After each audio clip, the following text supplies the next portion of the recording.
Monster Hunter 2020, 2021, whatever it was.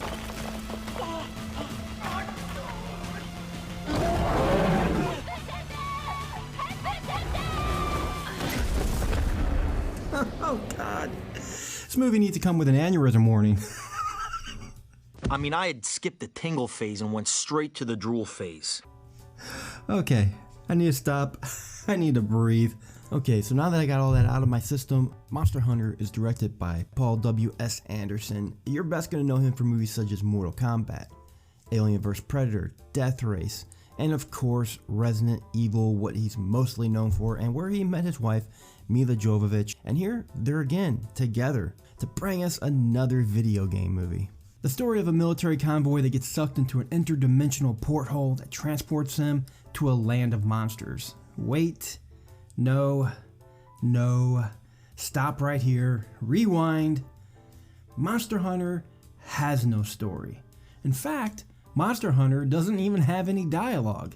It shifts from action sequence to action sequence, reliving all your old favorites like Resident Evil, Pirates of the Caribbean, Alien, Jurassic Park, Godzilla, Lord of the Rings. Guys, it even has Mulan, Tarzan, and the Lion from Wizard of Oz. But the big question here seems to be, does Monster Hunter even need a story?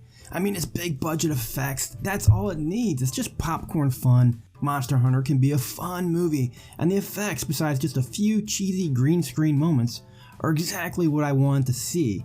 Larger than life creatures exploding out of the sand, roaring, breathing fire, tearing apart planes mid-air.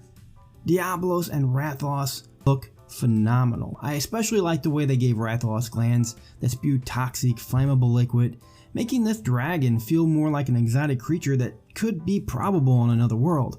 But, and this is a big but, there was a movie back in 2002, a movie that I consider grossly underrated. Stars Christian Bale and Matthew McConaughey before they were the massive stars they are today. It's called Reign of Fire, about a dystopian medieval future with dragons. It has all the big budget monster effects. The CGI then looks just as good in 2002 as this does in 2021. It has the exact same runtime and 10 times the story. Monster Hunter doesn't even take the time to create dialogue for its most likable character, instead opting for the easiest way possible out. A non-earthly language with no subtitles. They didn't even take the time to let us know what the fuck he's even saying. Tony Jaa, who plays the hunter, gives a somewhat charismatic performance here, and he doesn't even have a name, just one single word of dialogue. Chocolate!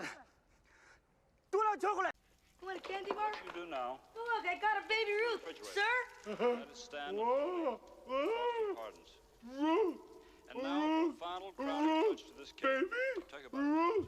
I even put the subtitle on to see if something happened, hoping for something more, that I would figure out what he's saying, that I could even like this character more, and I got absolutely nothing. Mila Jovovich, on the other hand, speaks my dialect, and I can't complain. She is who she plays best in every movie she's been in, a badass female who kicks ass. Not because the studio forced it into the story, but because it's the character she plays best. It's part of who she is. So listen up, Disney. I don't care what side you're on, if you agree or disagree with the whole Gina Carano Disney situation. We can all agree on one thing, that she will never get to play Cara Dune ever again. I don't think she would even want to at this point. And the first thought I had was, she is unreplaceable. I'll admit it. Until seeing this movie, it just lit up in my head. There's only one other actress that can beat Cara Dune. So let's skip the Disney diversity, political affiliations, let's pick the most ready, let's pick the most qualified. And that's Mila Jovovich.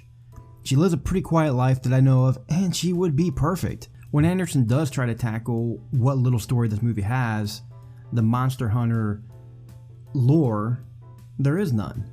There's no backstory for any of these characters. There's a book they show at the beginning and it doesn't come into play. There's swords, huge bows. You don't know how these are made. And there's an elemental weapon that you touch them together and they just shoot into flames. But yet there's no explanation as to why this happens.